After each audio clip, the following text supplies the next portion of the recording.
All right, guys, and we are live. Let me just mute the stream so you guys don't hear me twice.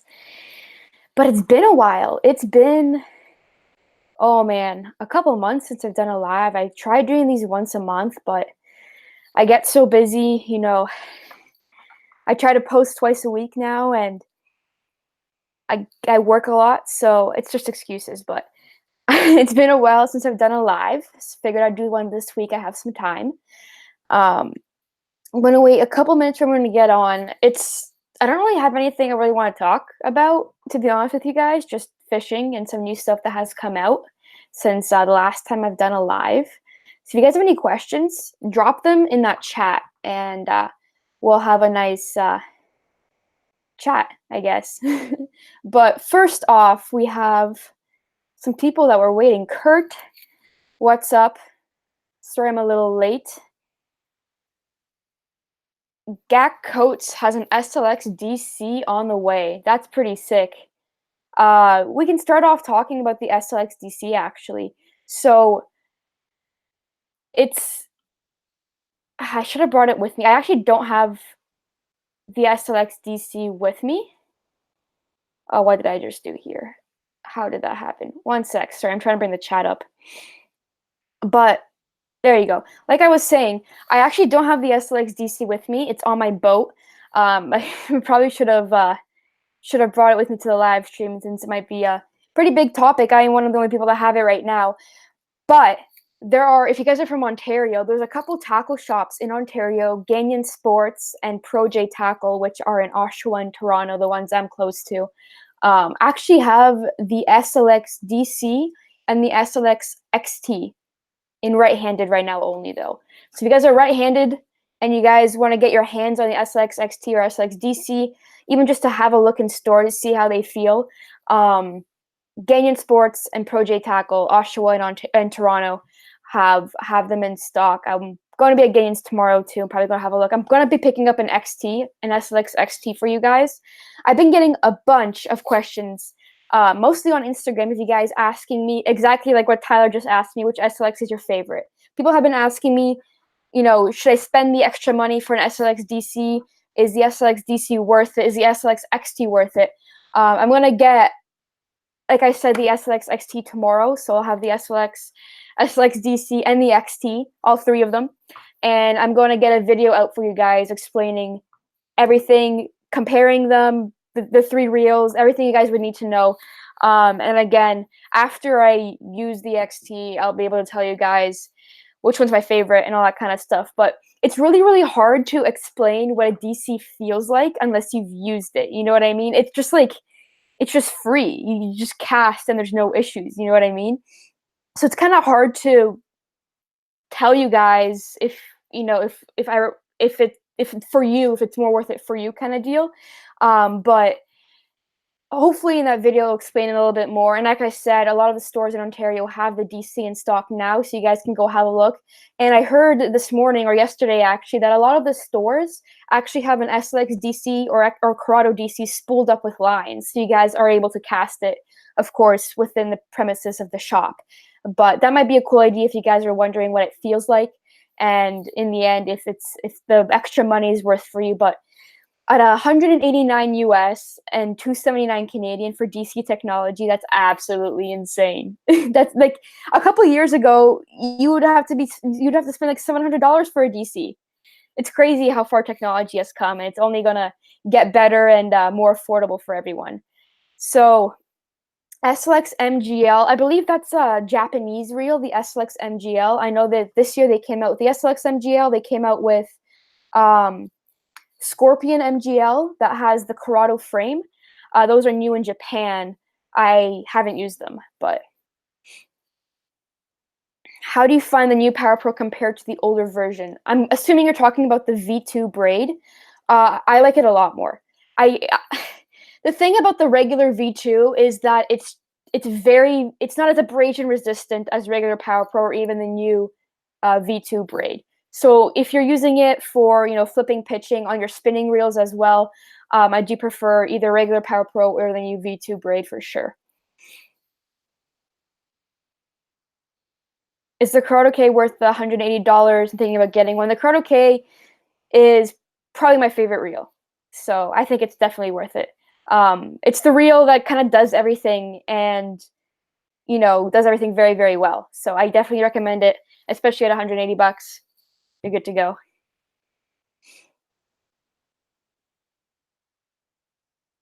Can you explain bass season in Canada? That's a really good question. So our bass or even just fishery management in Canada, or it's like about, I don't know about the whole Canada thing, but at least in Ontario, is not as well managed as in the US, as in we don't have stocking programs, you don't have as much fish management programs, and we just don't have a lot of money to go into those resources. And so what Ontario has done to preserve the fish, because like bass were, especially in the lakes up north, bass were stocked in like the 50s, and that's it. Whatever survived, survived. They just don't care, or they didn't care at all, kind of thing, right? So bass were stocked. We don't have the resources in Ontario to go towards the fish management. So what Ontario has done is given us or put us in a bass season. So depending what part of Ontario you live in my area, bass closed December 1st, I believe, and open the third week of June. So between December 1st and the end of June, I cannot target bass, I cannot fish for bass or anything like that. What that does is that protects the fish, first of all, throughout the winter, which I'm assuming is very, very hard on them. Uh, you know, it gets really, really cold, and we don't really have the same feeding resources as the US, I guess you could say. So it protects them throughout the winter, and most importantly, it protects them throughout the spawn. Um, Most importantly, the pre-spawn. The thing is, we have, I'm not going to say that. Never mind. But there are areas in Ontario, northern Ontario, where bass are open year round. So if you do want to go bass fishing through the ice, if you want to go bass fishing for pre-spawn, you have to drive 6 hours or so. I was actually going to make the trip this year, but I never had time for it because I started working right after school. But it's only like 6 hours, I think, from me to the most southern part of where bass season's open all year. So it's definitely a trip I'm going to do eventually, maybe next year. But I mean, it's just how it is. We just don't have the resources to manage the fisheries, so we have a bass season.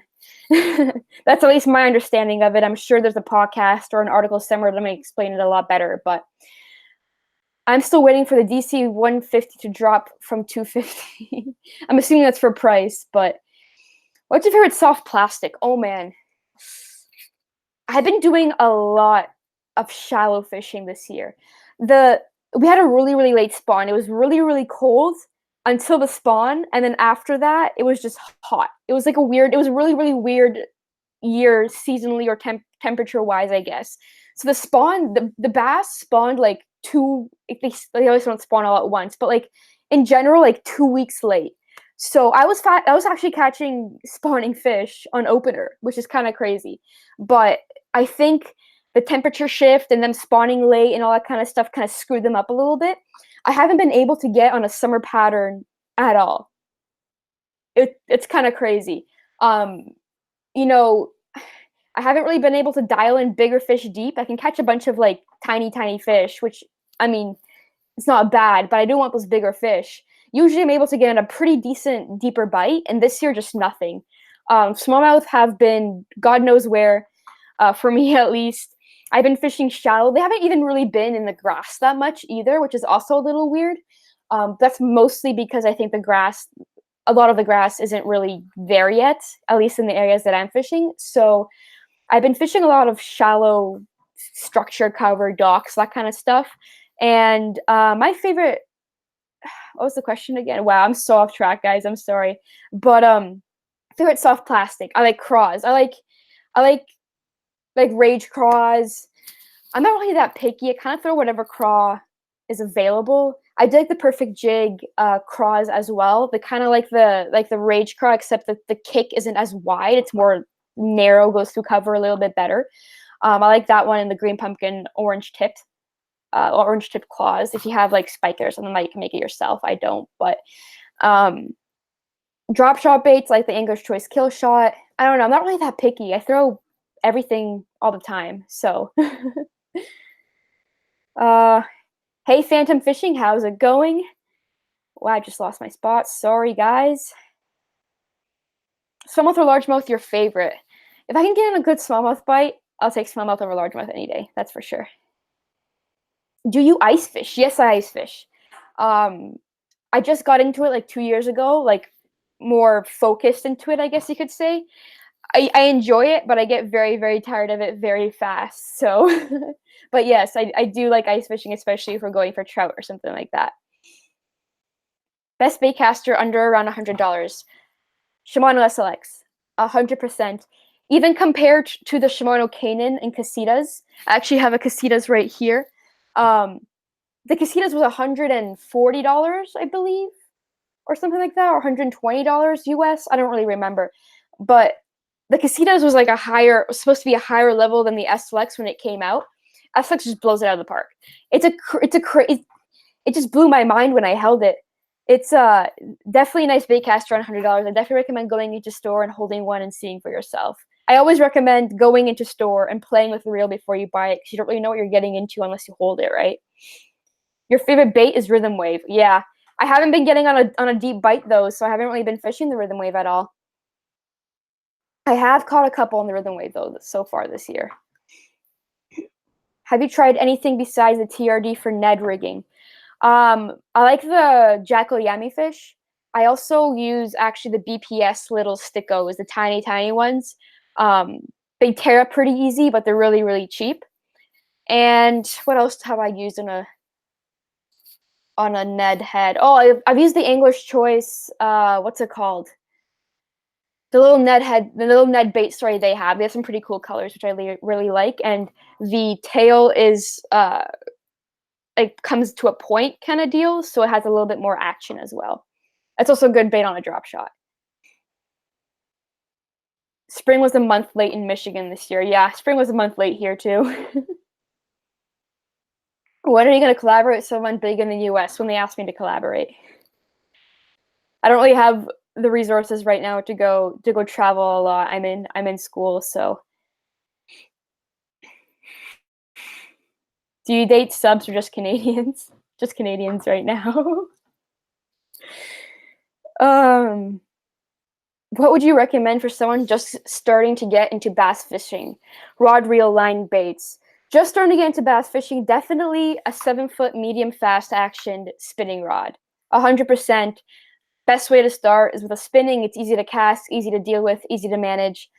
As for line, it's hard for me to recommend going straight, mono or straight braid or straight fluorocarbon when I've been using braid to a fluorocarbon for so long.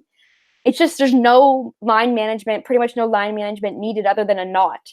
And some people use swivels, which is even easier than a knot in some cases. So definitely 7-foot medium fast action rod.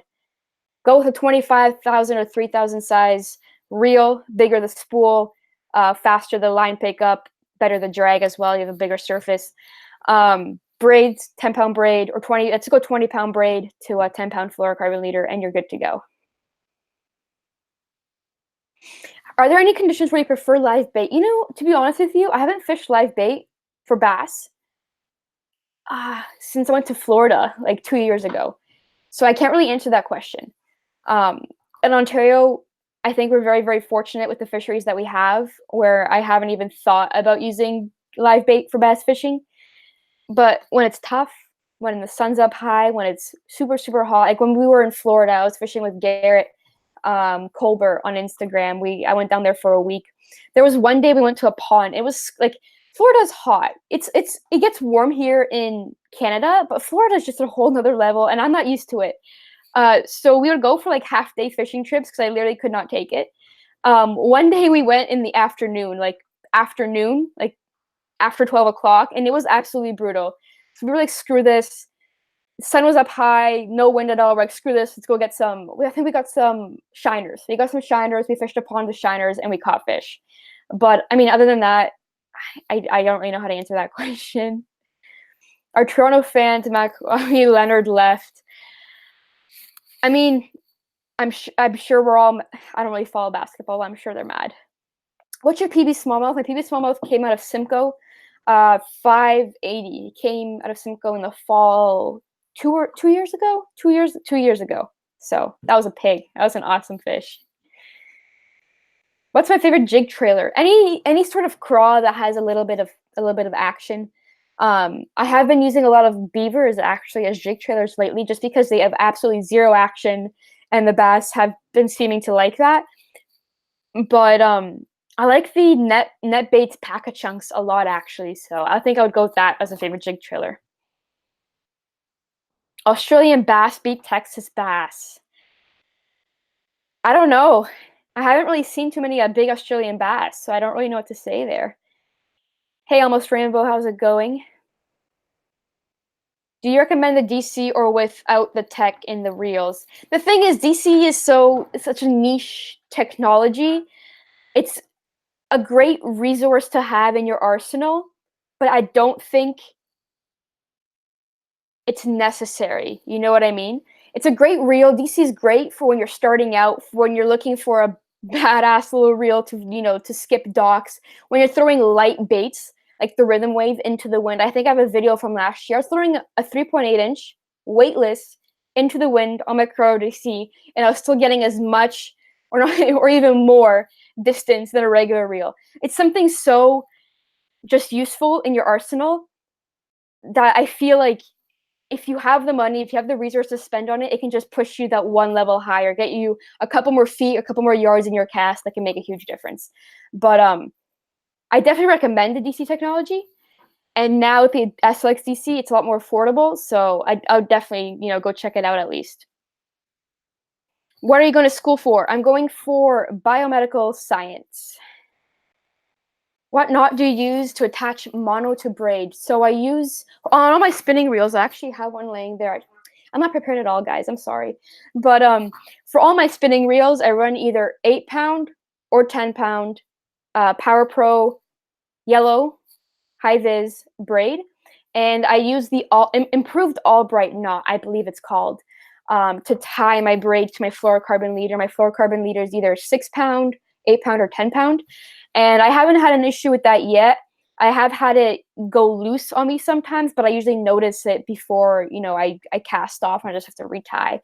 I have tried using the FG knot, but I can't really get it to cinch properly, so I've been sticking with the Albright knot.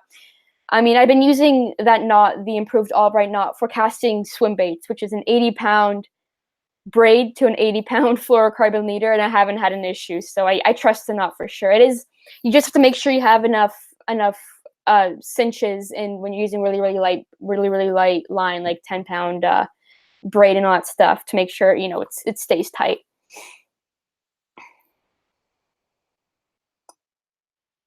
I don't have the data to go live while fishing right now. Maybe I'll do it next month. GC Drop Shot got back from Northern Michigan trip, had a killer frog bite, epic. I should get on a frog bite. I think I throw frog once a year, and it's kind of pathetic because, like, North Michigan, Ontario, where I'm from at least, or where I fish, it's actually in line longitudinally, I don't know which one it is, with Northern Michigan. We get on killer frog bites. I just don't throw a frog, and I definitely should. Maybe I'll try this weekend. We'll see. 7, 7.6 medium. What I think is moderate action rod for the light. You can't cast it. Maybe you're not getting your cast in properly. Maybe you're letting go of the spool too low, so you're not getting the right projectile motion to be able to cast far. I don't know. Message me on Instagram. We can talk about that a little more. What's your favorite jerkbait for smallmouth? Hard to beat a Vision 110 plus one. A Vision 110 plus one is probably my favorite jerkbait altogether. I've caught some of my biggest smallmouth on it. I've caught some of my biggest largemouth on it. Definitely the Vision 110 plus one. As for pike, re-range, Jacko re-range. They absolutely love the Jacko re-range. It blows my mind. And it's obviously not as expensive. I think it's like $16 or $15 or something like that. Not as expensive as a mega bass.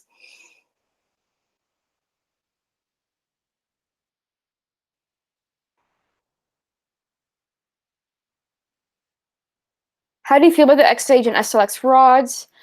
I think the X-Age, I'm pretty positive. I haven't really been told, but I'm pretty sure the SLX rods actually phase out the X-Age rods.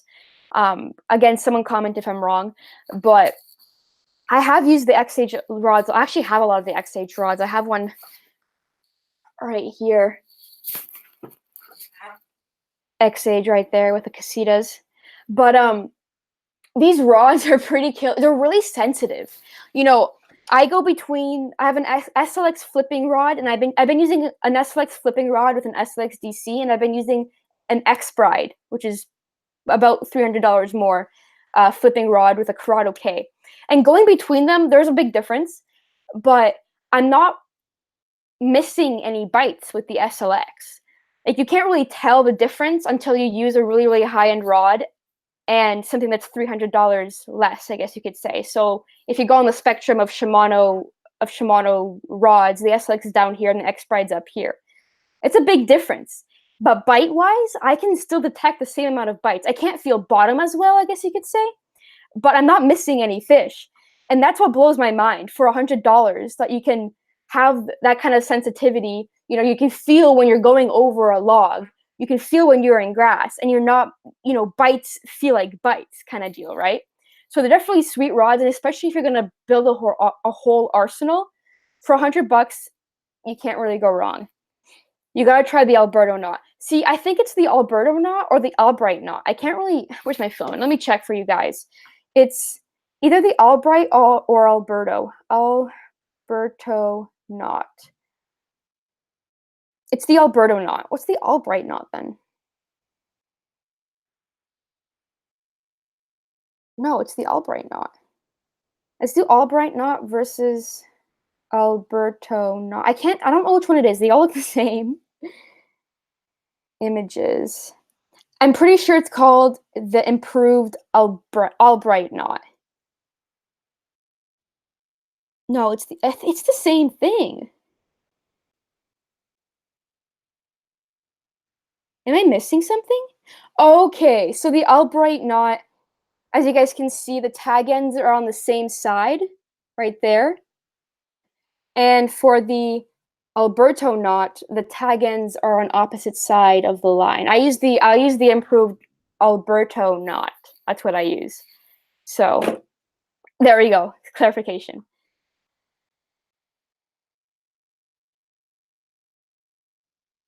Okay, I keep on getting questions about SLX DC or regular SLX. I will make a video SLX versus SLX DC versus SLX XT. I'll get that out within the next 2 weeks for you guys. Since I've been getting a ton of questions. I'll put everything into a video. You guys can watch it. You guys can grab some popcorn and watch. You don't have to hear me ramble on forever, hopefully, like I will on this live stream. So, is football big in Canada? No.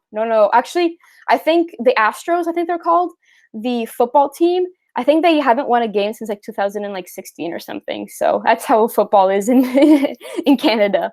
But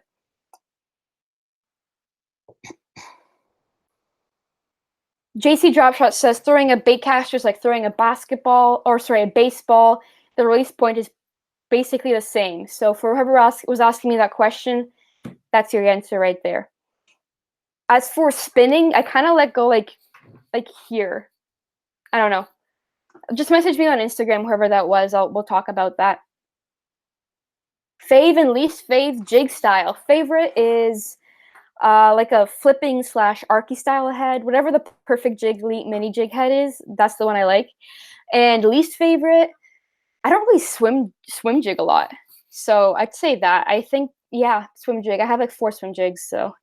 Do you use lipless crankbaits? Not enough. The thing is, like, there's so many different things to use, and I only have like 2, maybe sometimes 3 days at a week to fish. I just never get through, you know, everything I want to try at least. But lipless crankbaits have been in the back of my mind because you can crank them through the grass or rip them out of the grass, hopefully get some of those more, you know, aggressive fish to bite, which I hadn't been getting on. So I might try that this weekend as well, just to see if I can, you know, try to pull them out of that grass a little bit, if they're in it at least. I don't know where they are. They're definitely shallow. I've been catching all my fish shallow, but I don't know. We'll see. Corrado rods are so good. Yeah, they're really good rods for sure. I have a 7.2 medium heavy for jig fishing. That's a great ride. Great rod.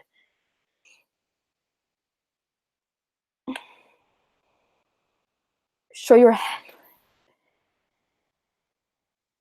Have I ever used the flying lure? No, I have not. I haven't even heard of it. Have I fished the Scorpion DC reel? What do you think of it? Is it a great DC? The Scorpion is based off of the Corrado frame. So pretty much a Scorpion DC reel is the Corrado DC just with a different color frame and maybe a couple more different things.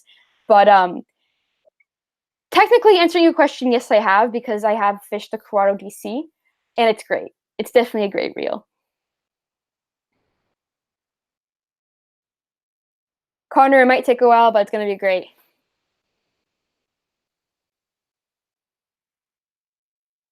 Sorry, guys, I'm just trying to catch up. See if I can find any questions we can talk about. I'm going to be on here for another couple minutes. I don't want to make this too long or anything like that. But if you guys like these live streams, hit that thumbs up button. I'll try to do more. I'll try to make more time in the week to do these and chat with you guys. I'll probably, if you guys want to see me do a fishing one, I'll probably do a fishing one. If not on YouTube, I'll definitely do it on Instagram. I haven't, live streamed too much on Instagram anymore, but I'll do some lives on Instagram maybe tomorrow night when I go fishing or something like that. Are you going to Poland? I'm going next year, most likely. So I'm excited for that. Hopefully some more fishing as well. And I kind of want to do some carp fishing. I know that sounds weird. I want to do some carp fishing. I want to go to northeastern Poland and do some pike fishing. And I also want to do some trout fishing in the south. We'll see. I'm not sure how I'm going to be able to do everything in the couple weeks that I go, but we'll try to do some fishing.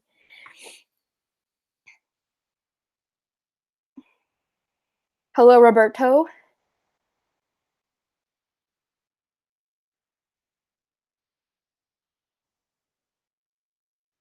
Are you going to do any trips this year, and where to? Probably not this year. I don't have anything planned at the moment. Let's just say that. I don't have anything planned at the moment, but plans might change. What website do you order your lures from?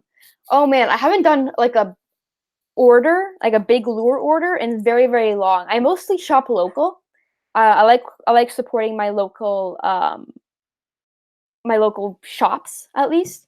So I do a lot of shopping at Ganyan Sports and Pro J Tackle, which are in the Toronto area. As for websites, if I could afford the shipping from Tackle Warehouse, I would order there. But that shipping is like $30 US and makes my $100 order not really worth it. I do use Carolina Fishing Tackle a fair bit. I think the shipping there is like $10, which is a third of Tackle Warehouse. And Carolina Fishing Tackle has a lot more like JDM, Megabass, depths, and big swim baits as well. So I like ordering from them a lot. I want to do an order from them in August, I believe, because they have a couple of things that are going to be coming out. I don't know how Polish people can eat carp. I think that's like a tradition thing, to be honest with you. I think Christmas people in Poland eat carp, or at least areas of Poland eat carp. I don't eat carp. I'm pretty picky with the fish that I eat, but I don't know. It's a tradition thing. Have you ever fished Cross Lake? No, I have not. I have not.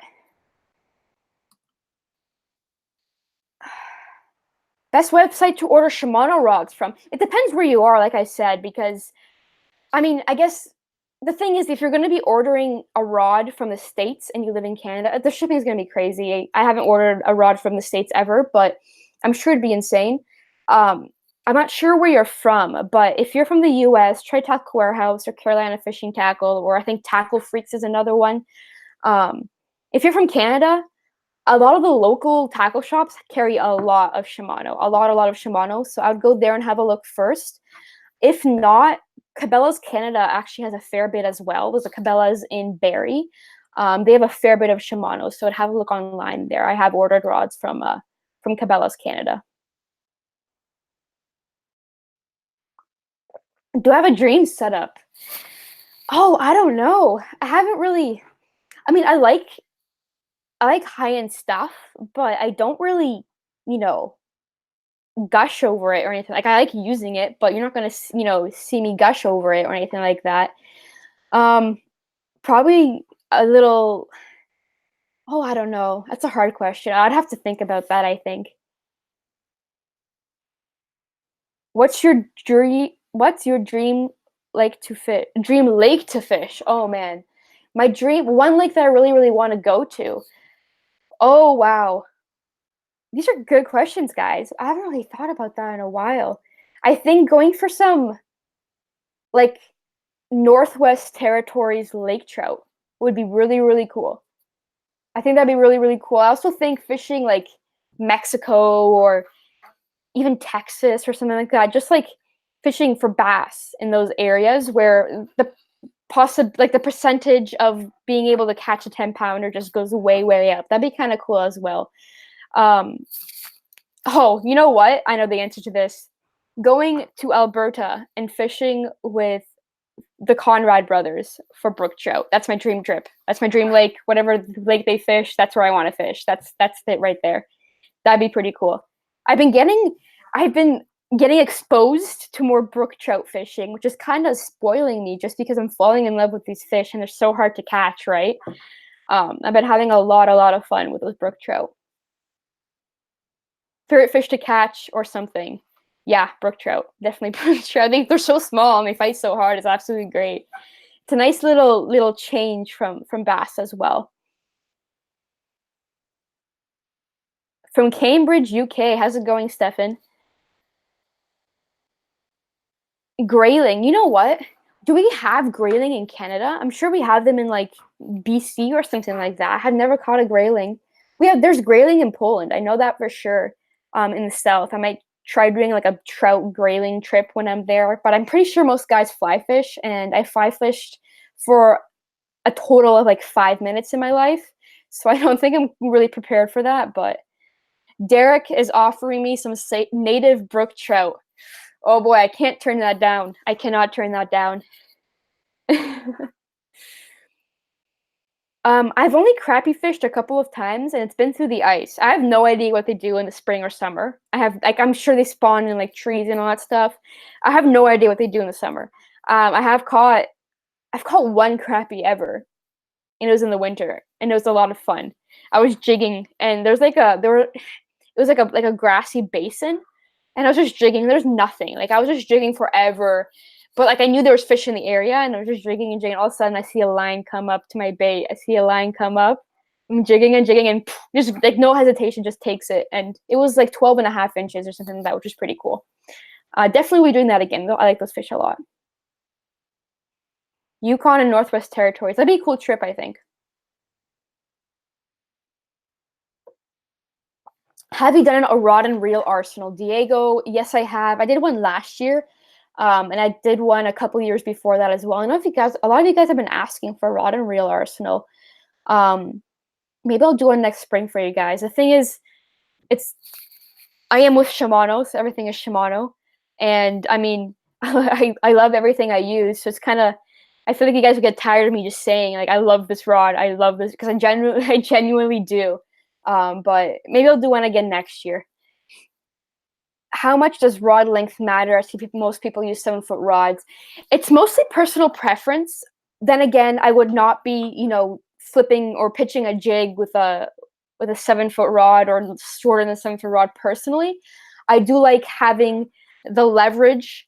You have more rod to bend. I'm also pretty tall. I'm almost 5'9". I'm 5'8" and a half. A lot of you guys don't notice that. So when you guys see me, fishing and handling a 7.6 rod, it's not like, I'm short and you know, I can't deal with the length kind of deal. Personally, I really like longer rods, anything over 7.2. But for most people, it's just they've been using, they've been fishing with rods, and then they start using either a longer rod or a shorter rod, and they liked it a little bit more, and that's how they, end up buying all their rods. But it doesn't really matter. But again, if you're really, really short, I don't know how well you'd be able to handle a longer rod. And if you're tall, I don't know if you benefit much from using a shorter rod kind of deal. So where's the Canadian accent? You know what? Apparently last year I had a Canadian accent. I don't think I have one. I think it's just my accent is different than some of the other people that live in different areas of the world. So they just call it a Canadian accent. But I don't think I have a Canadian accent. Let me know if I'm wrong. I fly fish for smallmouth and muskoka all the time. 10 times better on the fly rod. I believe you. That'd be kind of cool, I think. That'd be really, really cool. Biggest crappie was 20 inches. Really? Wow, that's a big crappie. What's the next reel you plan on buying? Tomorrow, SLX XT. I'll be picking up an SLX XT, which I'm pretty excited about. Those reels, I haven't used one yet, but I've held one or a couple in store, and I'm very, very surprised by them. Like, I'm impressed. I have a Bantam. I have a Shimano Bantam MGL, and it kind of reminds me of the Bantam, which is kind of weird to say, you know, since they're so different.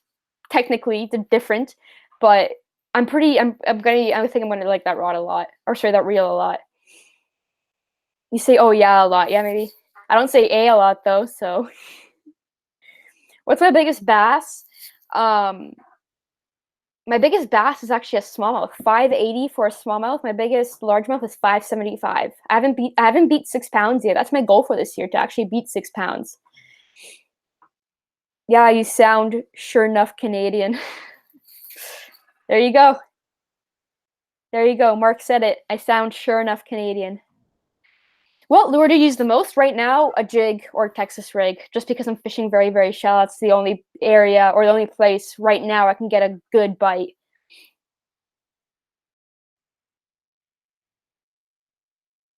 All right, guys, last couple, 2 more minutes. We're gonna do 2 more minutes on live. I don't want to make it too long. I don't want to bore you guys, but 2 more minutes. Again, hit that like button if you guys want me to do this more. I think I'll end up trying to find more time to do these. I really like talking with you guys. You sound like a Northern Michigan person to me. You know what? We might have the same accent for all I know. I haven't been to Northern Michigan, but we're pretty much like side by side if we're talking on the map. Sure enough, ain't Canadian, Elsh.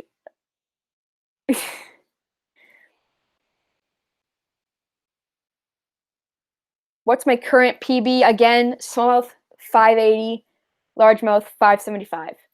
Trying to beat 6 pounds this year. And I mean, I think if I spend enough time in the fall, I think I will.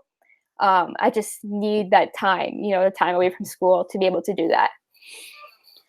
You need to have a guest on your live stream. I know I haven't had a guest on my live stream in like a long time. I should probably do that again. That was a lot of fun. I like talking with you guys and talking with friends and all that stuff. Maybe JC can come on one time next time I do it.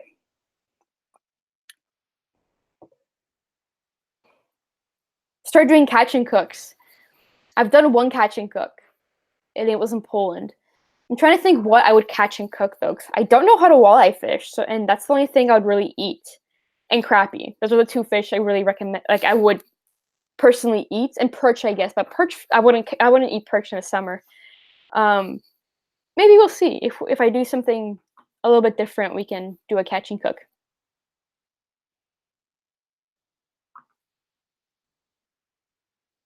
St. Lawrence River. Oh man, there's been a lot of controversy over there right now with one of the tournaments, but that's a hell of a fishery. What does largemouth bass taste like? You know what? I'm not quite sure. I haven't eaten a largemouth bass. I'm not quite sure. I'm assuming the meat's going to be similar to a perch, maybe more like fatty or something. Oh, I'm not sure. Chicken. Mark says chicken. There you go. Have my college girlfriends as guests. Oh man, we wouldn't get very far in that live stream, I can tell you guys right now. I live with 3 other girls at university, so. Come to Lake Fork, Texas. That'd be a cool trip. I want to fish some of the fisheries in the south one day. Maybe one day. All right, guys. So I'm gonna end this live stream here. If you guys don't follow me on Instagram, make sure you do. Ladybass Fishing. I'll answer your questions on there. That's where I keep you guys posted on what I'm doing as well. So if you guys want to know when I'm fishing, you guys want to know when the next live stream or the next video is, you guys can head over there and have a look. But other than that, thanks for coming on and chatting. We'll do this more often, and I'll see you guys in the next one.